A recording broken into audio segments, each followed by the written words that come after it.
Hello everyone, welcome to my channel Mathometer. Okay, so today's topic of discussion is definite integration. आज जो हम लोग definite integration पढ़ेंगे, ठीक है, उससे पहले हम लोग इनडिफिनिट इंटीग्रेशन को बहुत ही अच्छे तरीके से कवर अप कर लिया होगा. ठीक है, आई थिंक हम जो बता रहे थे उसमें कि कम से कम तुमको 200 और 200 प्लस क्वेश्चंस अगर तुम कर रहे हो, 200 प्लस क्वेश्चंस कर रहे हो, तब तुमको एक जा करके ना अच्छा फीलिंग्स आएगा कि हमने इंडिफिनिट इंटीग्रेशन का कोई भी क्वेश्चंस करेंगे तो वो चीज़ हमें आ जाएगा कैसे इंडिफिनिट इंटीग्रेशन निकालना है. सो अभी जो हम लोग डिफिनिट इंटीग्रेशन पढ़ेंगे, that is very important chapters and this is important for all entrance examinations like IIT JEE और अगर तुम बोर्ड का भी तैयारी कर रहे हो उसके हिसाब से भी बहुत इम्पॉर्टेंट है. मतलब हर इंट्रेंस एग्जामिनेशंस में कम से कम 2 या 3 क्वेश्चंस तो जरूर आता है. चाहे तुम IIT का एग्जाम्स लो, मेंस लो, बोर्ड लो, यूपी टेक लो, कोई भी एग्जाम्स ले लो. ठीक है, सो इसको बहुत ही अच्छे ढंग से देखो. ऐसे तो हम हर एक चैप्टर्स को बोलते हैं बहुत अच्छे तरीके से देखना है जब तक कि तुम हर चैप्टर्स की एक दूसरे से लिंक होता है. ठीक है ना. सो अगर तुमको इसमें बहुत अच्छे बेनिफिट्स लेना है तुमको इस लेक्चर से, तो तुमको इसके थ्रू ही जाना पड़ेगा. हर लेक्चर्स को मतलब 1 बाय 1 तुम इस लेक्चर्स में देखो. ठीक है ना. ऐसा नहीं कि जंप नहीं करना है कि एक लेक्चर्स के बाद जो है हम 5वां देख लिए, 5वां के बाद लास्ट वाला देख लिए, ऐसे नहीं करना है. 1 बाय 1 करो, क्योंकि हमने जो इसमें ये जो लेक्चर्स टॉपिक वाइज हम इसमें बता रहे हैं वो एक दूसरे से लिंक किया हुआ है. ठीक है ना. सो इस चीज़ को तुमको केयर करना है और हर लेक्चर्स को लास्ट तक देखो और उसके टॉपिक्स के हिसाब से ही तुम बुक्स में से क्वेश्चंस को टैकल करो. ठीक है ना. इस तरह से तुम अगर करते हो तो तुमको बहुत सारा बेनिफिट्स होगा. अगर तुमको इसमें बेनिफिट्स हो रहा है तो तुम you can tell your friends to get benefited. And हम ये भी कहेंगे कि तुम अपने दोस्त को सब्सक्राइब और लाइक करने के लिए भी कब बोलो. ठीक है ना. सो हम लोग देख रहे हैं इस चैप्टर्स का वेरी बेसिक पॉइंट्स क्या है डिफिनिट इंटीग्रेशन में. ठीक है ना. सो देखो कि जब हम डिफिनिट इंटीग्रेशन करते हैं, डिफिनिट इंटीग्रेशन, ठीक है, जैसा कि हम लोग फर्स्ट जो लेक्चर्स हम इंटीग्रेशंस का कर रहे थे इनडेफिनिट में, उसमें बताए भी थे कि हम लोग 2 तरह का इंटीग्रेशन कर रहे हैं. ठीक है, एक को हम बोलते हैं indefinite integration, indefinite integration, and दूसरे हम लोग बोल रहे हैं जो कि डेफिनिट इंटीग्रेशन है. Right, definite integration. So definite integration जो है ना वो एरिया निकालने का एक एप्लीकेशन भी है. मतलब अगर हम एरिया अंडर कर्व्स निकालते हैं तो हम डेफिनिट इंटीग्रेशन का उसमें यूज करते हैं. और इनडेफिनिट इंटीग्रेशन जो था उसको हमने बोला था कि ये एक एंटी डेरिवेटिव्स भी है. सो एंटी डेरिवेटिव्स से हम डेफिनिट इंटीग्रेशन का वैल्यू कैसे कैलकुलेट करते हैं. इसमें हमने ये किया था कि अगर कोई फंक्शन f(x) है और उसको इंटीग्रेट करना है विथ रिस्पेक्ट टू x, तो इसका एक मतलब ये देखना है कि f(x) किसका डेरिवेटिव है. अगर ये फाई ऑफ x का डेरिवेटिव है, सपोज करो फाई x का डेरिवेटिव है, तो हम लोग बोलते थे कि f(x) का जो इंटीग्रल है दैट इज एंटी डेरिवेटिव वो फाई x है और इसमें प्लस एक कांस्टेंट भी ऐड करते थे. इसीलिए कि इसका डेरिवेटिव और इसके प्लस या माइनस कांस्टेंट का भी डेरिवेटिव f(x) ही होगा. सो हमें नहीं पता कि f(x) के डेरिवेटिव के समय में उस ओरिजिनल फंक्शंस में कांस्टेंट था या नहीं था. सो हम एक कांस्टेंट को ऐड करके रखते हैं. This is called constant for integration या इंटीग्रेशन कांस्टेंट. ठीक है ना. तो ये हमारा इनडेफिनिट इंटीग्रेशन था जिसको हमने बहुत ही डिटेल्स में पढ़ लिया है. ठीक है ना. लास्ट जो 5-6 लेक्चर्स हमने इस मैथोमीटर्स पर डाउनलोड किया था उसमें पूरा का पूरा इनडेफिनिट इंटीग्रेशंस में सारे टर्म्स को हम लोग इसमें एक्सप्लेन किए थे from basic to the level of all entrance examination. ठीक है ना. अब जो हम लोग डेफिनिट इंटीग्रेशन कर रहे हैं उसमें ये कह रहा है कि जब हम f(x) को इंटीग्रेट करेंगे x के रिस्पेक्ट में, उसमें हमको लिमिट दिया रहता है. इसको बोलते हैं limit of integration from a to b. This is called lower limit.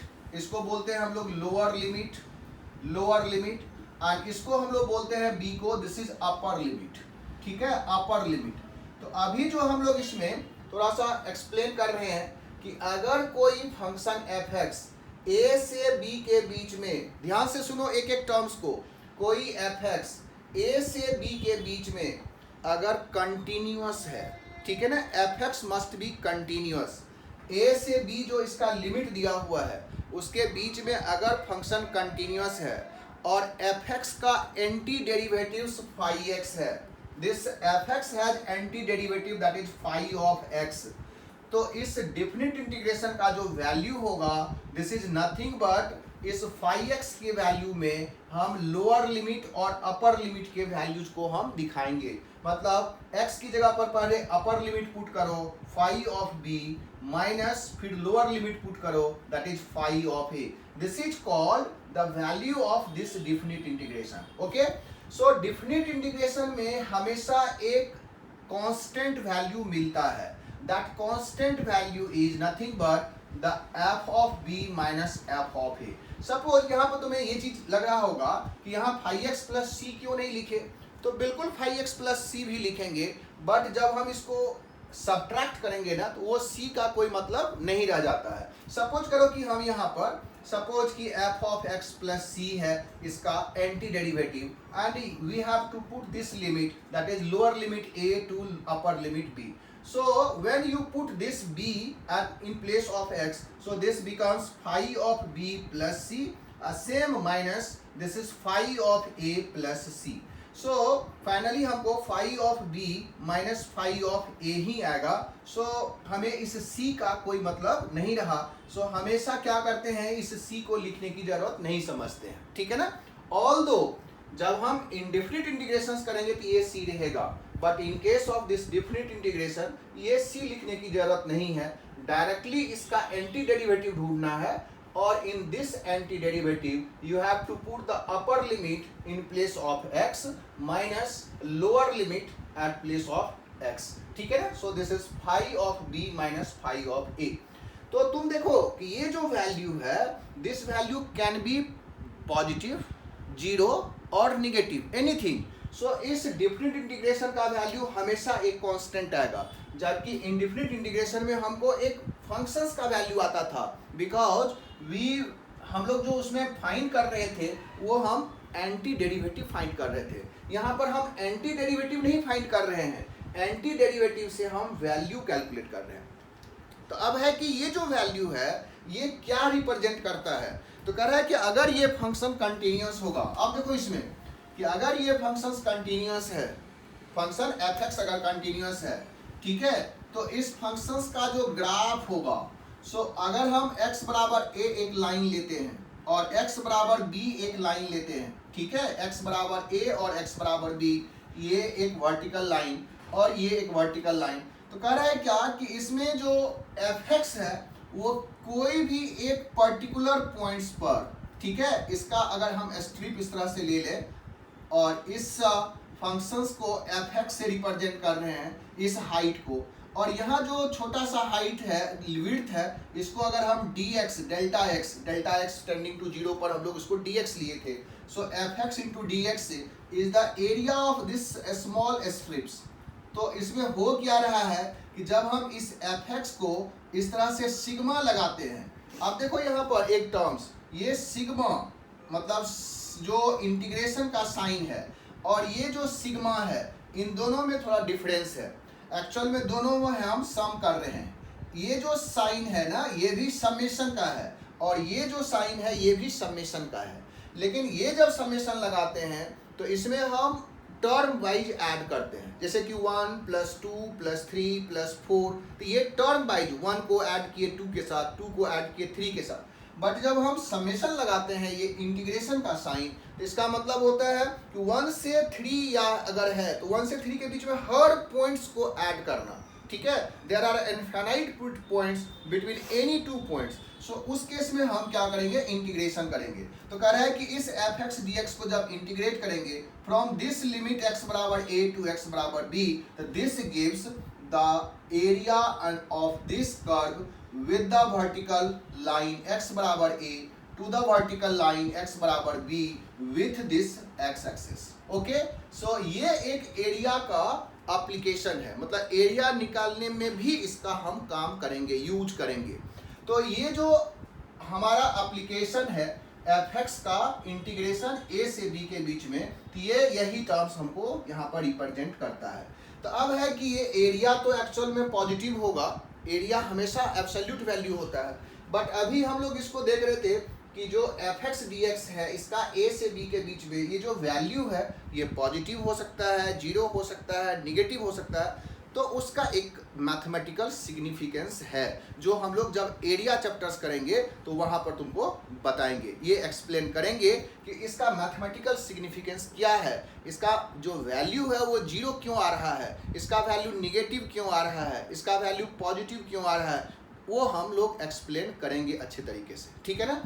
अभी हमको फर्स्ट ऑफ ऑल ये देखना है कि ये जो fx dx है ये आता कैसे है, ठीक है ना। a से b के बीच में fx dx ये एरिया क्यों आ रहा है, और इस एरिया से हम फर्स्ट जो प्रिंसिपल है वो हम कैसे कैलकुलेट करते हैं। देखो यहाँ पर जैसे डेरिवेटिव में फर्स्ट प्रिंसिपल से डेरिवेटिव निकालने के लिए बताए थे, वैसे भी इसको ये टर्म्स को लाने के लिए थोड़ा सा एक्सप्लेनेशन है, उस एक्सप्लेनेशन को देखो जिसमें बहुत ही बेसिक चीज बताया गया है, ठीक है। सो देखो इसको ढंग से, ये तो हम लोग मोटा मोटी देख लिए कि fx जो है वो इस तरह से आ रहा है। अब ये है कि ये सिग्मा से कैसे कन्वर्ट हुआ, जो इस इंटीग्रेशन में कन्वर्ट हुआ उसको ढंग से देखना है, उसको बोलते हैं लिमिट एज ए सम, ठीक है। सो अभी हम लोग देख रहे हैं definite integration as a limit of sum, ठीक है ना। तो इसमें आप देखो कि सबसे पहले अगर हमको कोई फंक्शंस y बराबर f ऑफ x है, हम ये ऐसा क्यों बोले कि इसका जो एरिया है उसका एक एप्लीकेशन है, ठीक है। तो ध्यान से देखो, इसमें कह रहा है कि अगर हमको कोई फंक्शंस दिया हुआ है, इसका एक पर्टिकुलर ग्राफ होगा, मान लो कि ये ग्राफ है, ठीक है ना। ये ग्राफ अप डाउन कैसे भी हो रहा है, कांस्टेंट भी हो सकता था, स्ट्रिक्टली इंक्रीजिंग भी हो सकता था, स्ट्रिक्टली डिक्रीजिंग भी हो सकता था, ठीक है ना।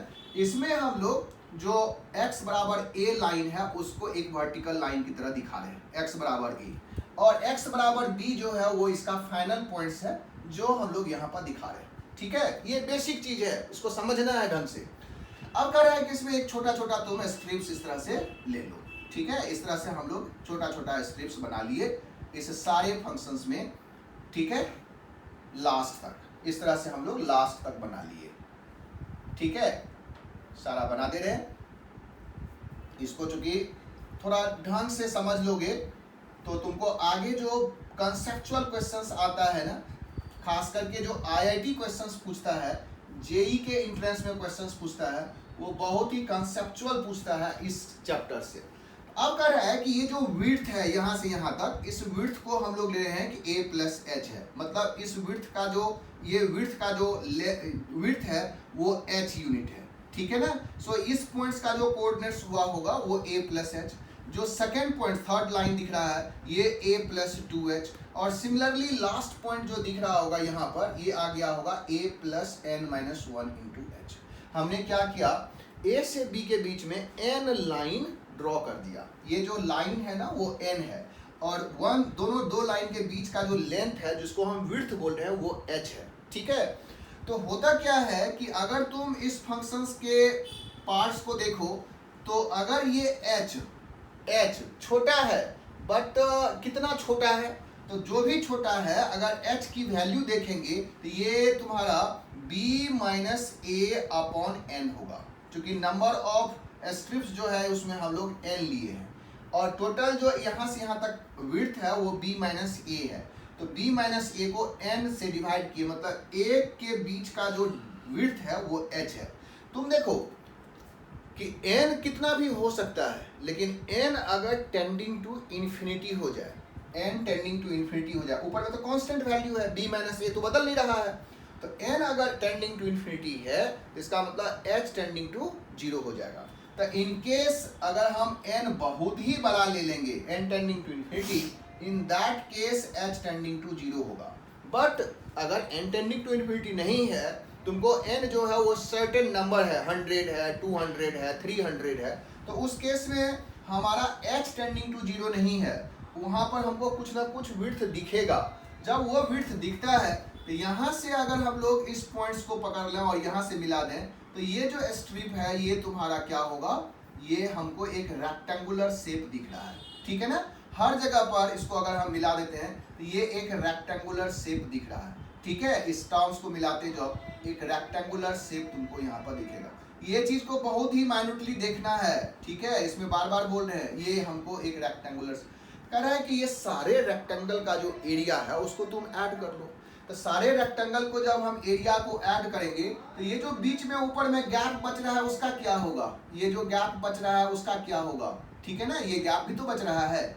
तो कह रहा है इस गैप का हम लोग आगे देखेंगे कि जब n टेंडिंग टू इन्फिनिटी होगा तो ये गैप इतना छोटा है कि वो एरिया के अप्रोक्सीमेट वैल्यू के बराबर ही हो जाता है, ठीक है ना। ये गैप इतना छोटा हो जाएगा कब, जब n टेंडिंग टू इन्फिनिटी होगा, तब x टेंडिंग टू 0 हो जाएगा। तो यहाँ पर ये गैप बहुत छोटा हो जाता है और ये एक्चुअल में एरिया के अप्रोक्सीमेट वैल्यू या बराबर वैल्यू ही दे देता है, ठीक है ना। इसलिए हम बोलते हैं कि ये एरिया का एप्लीकेशन है। अब देखो ये चीज हम कैलकुलेट कैसे करते हैं। तो जब n टेंडिंग टू इन्फिनिटी नहीं होगा तो उस केस में हम इस लेंथ को देखो, एक तो है हमारे पास दो तरीका, या तो हम इस पॉइंट्स को लें f ऑफ a लें, ठीक से देख लो क्या बोल रहे हैं, ये f ऑफ a का हाइट है और ये हमारा f of a plus h का हाइट है। क्योंकि जब x का value a plus h put करेंगे तो हमको ये हाइट आ जाएगा। तो इसमें दो केसेस है, अगर हम लोग ये हाइट लेते हैं तो हमको रेक्टेंगल जो है वो ये बन रहा है, और ये हाइट लेंगे तो रेक्टेंगल हमको ये वाला बनेगा। दोनों केसेस में थोड़ा सा डिफरेंस है।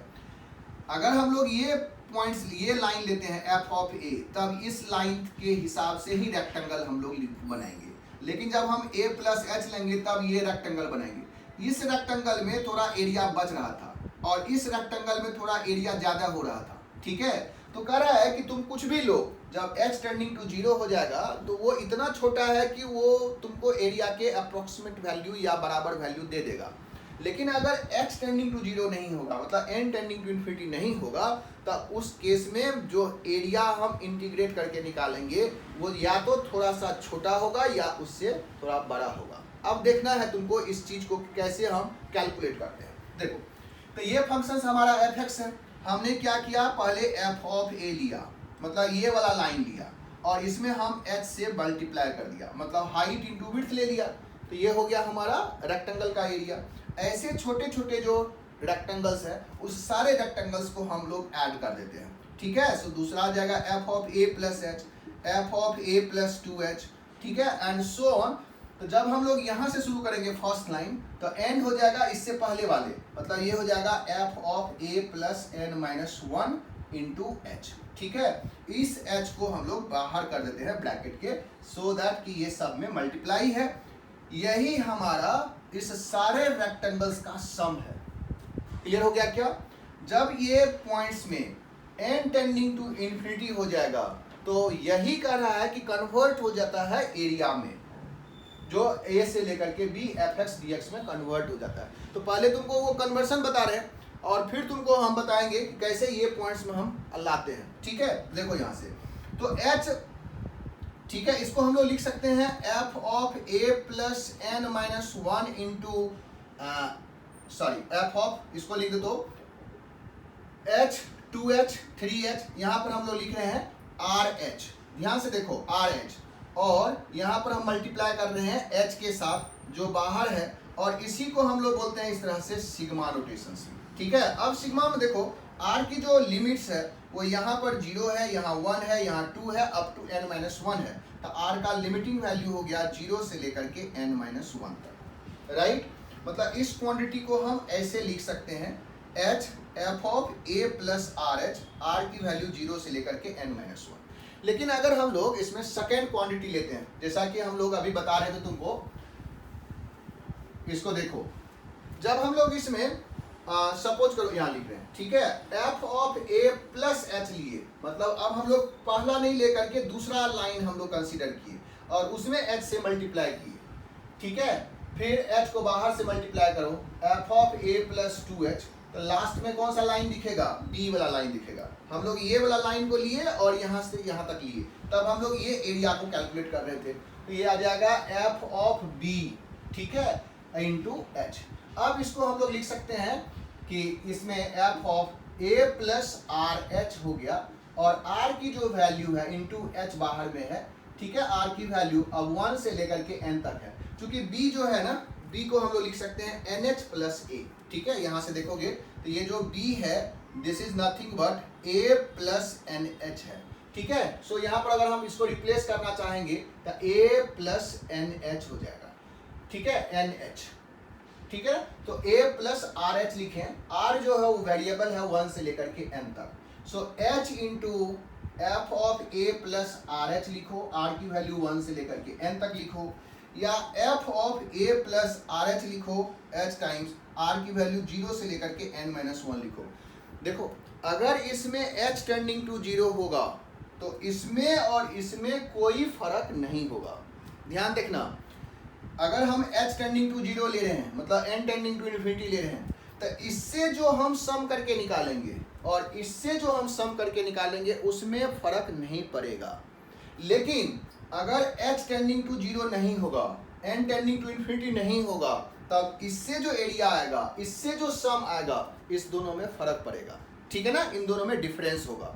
क्या डिफरेंस होगा वो तो हम क्वेश्चंस के थ्रू तुमको बताएंगे भी, थोड़ा सा यहाँ से तुम जज भी कर सकते हो। देखो क्या कि जब हम लोग ए ले रहे हैं, मतलब जब हम लोग ये हाइट ले रहे हैं, ये हाइट ले रहे हैं, तो हम रेक्टेंगल जो है वो ये वाला कंसीडर कर रहे हैं, दिस रेक्टेंगुलर लोअर वाला, तो फंक्शंस का कुछ पार्ट ऊपर में बच रहा है ना, ठीक है ना। लेकिन जब हम a प्लस h ले रहे हैं, मतलब ये वाला लाइन को कंसीडर कर रहे हैं, तब क्या हो रहा है, ये रेक्टेंगल कंसीडर हो रहा है, जो ऊपर में जो एरिया है ना थोड़ा सा वो एक्स्ट्रा हमने कवर कर लिया, ठीक है ना।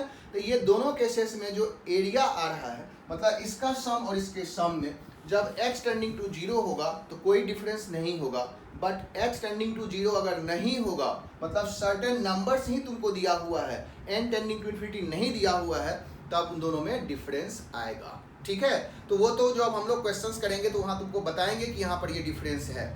बाय द वे अभी हम लोग देख रहे हैं कि ये जो फंक्शंस है, ये जो वैल्यू है, वो हम कैसे fx dx में कन्वर्ट करते हैं, और फिर इससे हम फंक्शंस का इंटीग्रेशन कैसे निकालते हैं, दोनों चीज तुमको बता रहे हैं। तो देखो यहाँ पर होता क्या है कि जब h की वैल्यू हम लोग यहाँ पुट कर देंगे b माइनस ए अपॉन n, ठीक है, और ये जो f of a plus r और h है उसको पुट कर रहे हैं b माइनस ए अपॉन n, ठीक है। इसी का हमने सिग्मा लिया है, और r की वैल्यू है 0 से लेकर के n माइनस 1 तक, ठीक है। या तो हम ये लिखेंगे, h की वैल्यू यहाँ से रख दिए हैं b माइनस ए अपॉन n। तो कह रहा है क्या कि इस केस में जब हम n tending to infinity limit लेते हैं, अब लिमिट ले रहे हैं, लिमिट जब n टेंडिंग टू इन्फिनिटी लेंगे, मतलब हमने छोटा छोटा स्ट्रिप्स जो है उसको कंसीडर कर लिया, तो हमारा b माइनस ए तो कॉमन जो था वो तो कांस्टेंट ही है,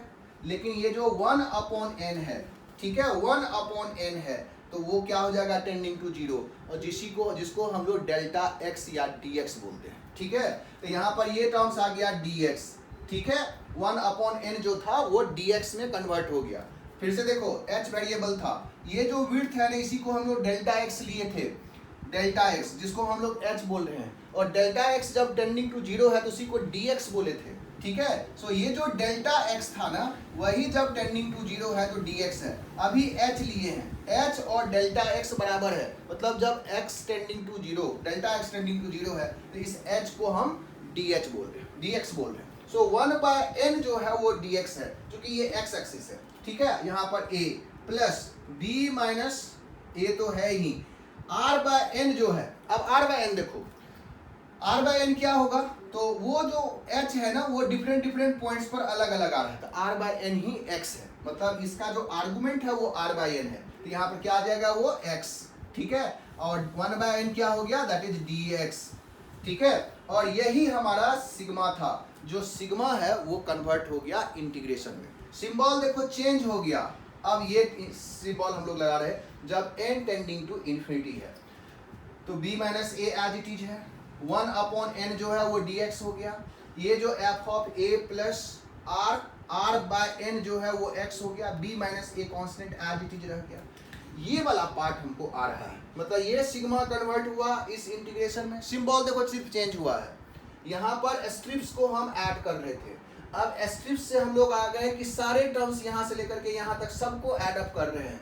कब? जब n टेंडिंग टू इन्फिनिटी है। तो उस केस में जो limit n tending to infinity था उसमें ये dx कन्वर्ट हो गया और इसको हम इंटीग्रेशन में कन्वर्ट कर दिए। सो यहाँ से इस पार्ट्स को हटा देते हैं। अब कह रहा है कि इसमें जो लिमिट आएगा वो r की लोअर लिमिट से r की अपर लिमिट का वैल्यू आएगा। मतलब यहाँ पर r का वैल्यू जो लोअर वैल्यू है दैट इज 0/n, मतलब r/n का जो, चूंकि x का ही तो हम वैल्यू लेते हैं ना, x का ही तो लिमिट लेते हैं, तो ये r/n जो लोअर वैल्यू है r का वो n, तो ये 0 के बराबर ही हो गया। और n-1/n जो है वो आ गया तुम्हारा 1 के बराबर, क्योंकि जब तुम n-1/n करोगे ये 1-1/n आ जाएगा। n टेंडिंग टू इन्फिनिटी पर ये टर्म 0 है तो 1 रहेगा, मतलब अपर लिमिट 1। सो लोअर लिमिट हमारा कितना हो गया? 0।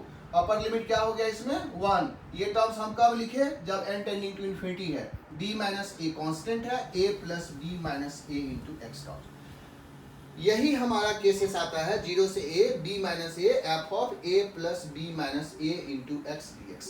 अब यहाँ पर तुम एक सब्स्टिट्यूशन कर रहे हो, ठीक है, ध्यान से देखो, सब्स्टिट्यूट कर रहे हैं। हम लोग क्या कर रहे हैं, इसको, इस आर्गुमेंट को t से सब्स्टिट्यूट कर रहे हैं, मतलब a plus b minus a into x को t सब्स्टिट्यूट किए, ठीक है, सो दैट कि अगर हम b minus a into D x लिखेंगे तो ये dt हो गया होगा, ठीक है, ये dt हो गया। इसको ढंग से समझ लेना, क्योंकि ये सब चीजें सब जगह दिया नहीं रहता है।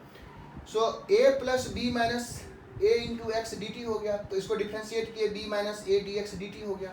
इसको तुम रिप्लेस करो, तो ये जो फंक्शंस है, ठीक है, यहाँ से इसको यहाँ पर लिख दे रहे हैं, ठीक है, यहाँ से तो देखो कि ये आ जाएगा f of, sorry, a minus b minus a बाहर था, f ऑफ t हो गया होगा, क्योंकि इसको हमने t से रिप्लेस कर दिया।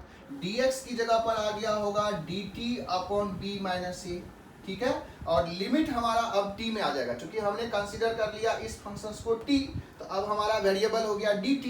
तो dt के साथ t का वेरिएबल, t का लिमिट्स आएगा, तो इसमें x की वैल्यू 0 पुट कर दो, तो t क्या आ जाएगा? a, ठीक है, और x की वैल्यू जब 1 रखोगे, 1 यहाँ पर पुट कर दो, तो a और a कैंसिल हो जाएगा, t की वैल्यू क्या हो गया? b, मतलब अपर लिमिट हो गया b। सो हमारा b माइनस a कैंसिल हो गया, और ये कह रहा है ये तो f of t dt a से b है, ठीक है, यही हम लोग अभी देख रहे थे। मतलब अब फाइनली हमको t अगर कोई भी वेरिएबल हो, अल्फा दे दो, f of alpha into dt हो जाएगा a से लेकर के b, यहाँ पर z रख दो, f ऑफ z dz हो जाएगा। सो इसी को हम लोग finally f of x dx बोलते हैं from the limit a to b, ठीक है ना। ये t को x से रिप्लेस करने से कोई फर्क नहीं पड़ता है, वो तो तुम्हारा एक वेरिएबल है। तो यहाँ से तुमको ये चीज समझ में आया होगा कि एक्चुअल में जो हम एडिशंस कर रहे थे वो एक्चुअल में इंटीग्रेशन ही है, ठीक है, वही इंटीग्रेशन है। कब? जब n टेंडिंग टू इन्फिनिटी था। तो जब n टेंडिंग टू इन्फिनिटी होगा ना, तो उस केस में a से b fx dx का जो वैल्यू होगा वो तुम्हारा उसके एरिया को ही रिप्रेजेंट करता होगा, ठीक है ना। ये अप्रोक्सीमेट जो है वो इक्वल वैल्यू ही है। कब? जब n टेंडिंग टू इन्फिनिटी है। लेकिन जब n टेंडिंग टू इन्फिनिटी नहीं है, ठीक है ना, तब हमें ये वैल्यू और ये वैल्यू में थोड़ा सा डिफरेंस आएगा। ये जेई में बार बार पूछता है कि कौन सा डिफरेंस आएगा। जो समेशन से हम लोग निकाल रहे हैं उसमें छोटा वैल्यू होगा या बड़ा वैल्यू होगा जो इंटीग्रल से आ रहा है, ठीक है, तो वो तुमको ग्राफिकली समझना होगा, वो हम एग्जांपल्स में तुमको बताएंगे, ठीक है। बाय द वे अभी तो हम लोग इस पार्ट्स पे नहीं जा रहे हैं, सबसे पहले हम इस पार्ट्स में जा रहे हैं। तुमको कुछ बेसिक टर्म्स में ये पूछता है कि तुम फर्स्ट प्रिंसिपल मेथड से डिफिनिट इंटीग्रेशन का वैल्यू कैलकुलेट करो, ठीक है। क्या है फर्स्ट प्रिंसिपल मेथड? तो फर्स्ट प्रिंसिपल मेथड यही है, ठीक है, और इसमें हम लोग लास्ट में क्या करेंगे, n tending to infinity limits ले लेंगे। तुमको एज ए फार्मूला यही चीज को ध्यान में रखना है, ठीक है। अभी तो देखो ये जो टर्म्स आया ना, इसको दो तरीके से याद रखो। अगर हम फर्स्ट प्रिंसिपल मेथड जाएंगे, फर्स्ट प्रिंसिपल मेथड, तो हमको क्या करना होगा, ये h into F of A plus F of A plus H up to F of A plus n minus 1 into H, इसको हमको देखना है। और इसमें हम लिमिट ले लेंगे n tending to infinity finally, ठीक है। और जब हमको इस फॉर्म में देखना होगा तो देखो जो सिग्मा है उसको तुम रखना है इंटीग्रेशन, ठीक है, और जो 1/n था उसके बदले में हमने लिखा dx, और r/n जो है उसके बदले में हम लिखा x। जो फंक्शंस है वो तो एज इट इज है, ठीक है। सो इस सिग्मा के बदले में हम इंटीग्रेशन 1/n की जगह पर dx, r/n की जगह पर x, और फंक्शंस को इंटीग्रेट कर देना है। लोअर लिमिट और अपर लिमिट पर ध्यान रखना है। इसमें जो लोअर लिमिट होगा वो r का जो लोअर वैल्यू है divided by n, upper limit r का जो अपर लिमिट है डिवाइडेड बाय n। चाहे तुम ये लो चाहे तुम ये लो, उससे कोई फर्क पड़ने वाला नहीं है जब हम इंटीग्रेट करेंगे तब, ठीक है। लेकिन जब हम सम करते हैं तब हम इसके थ्रू जाएंगे। इसमें h जो है वो b minus a upon n है, ठीक है। इसको हम पुट करेंगे और इससे हम फर्स्ट प्रिंसिपल मेथड से इसका इंटीग्रेशन कर रहे हैं। देखो इसको लिख लो, ढंग से समझो, बार बार इसको पढ़ो, ठीक है ना, तभी जाकर के तुमको ये चीज समझ में आएगा अच्छे तरीके से, ठीक है। एक बार में समझ में नहीं आता है, इसीलिए हम पूरे इस टर्म्स में सारे कैलकुलेशंस को दिखाए हैं, ठीक है ना। इसको ढंग से देखो।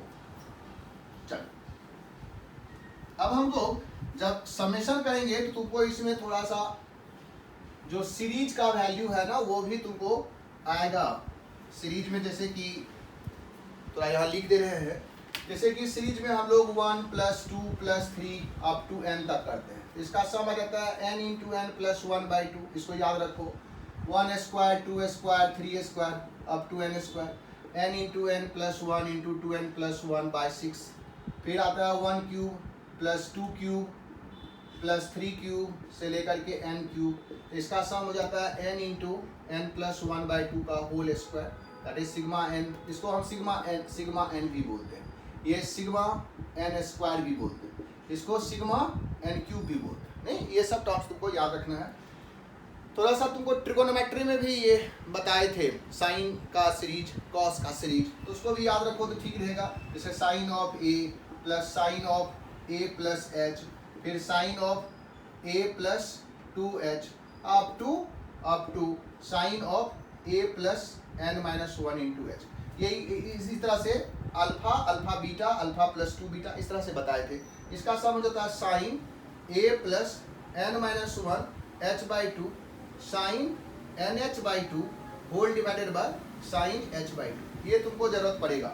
सिमिलरली इसी का भी कॉस में भी cos a plus h plus cos a plus 2h, ठीक है, up to cos a plus n minus 1 into h। इसका भी सम आ जाता है, साइन के बदले में यहाँ कॉस आ जाएगा, a plus n minus 1 h/2 into sine nh/2 whole divided by sine h/2। ये ध्यान में रखना है।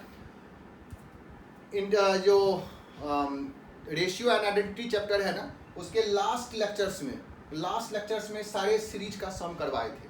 उसी सीरीज में से एक सीरीज ये भी है कि साइन का एंगल्स जो है अगर AP में हो तो उसका सम कैसे लिखते हैं।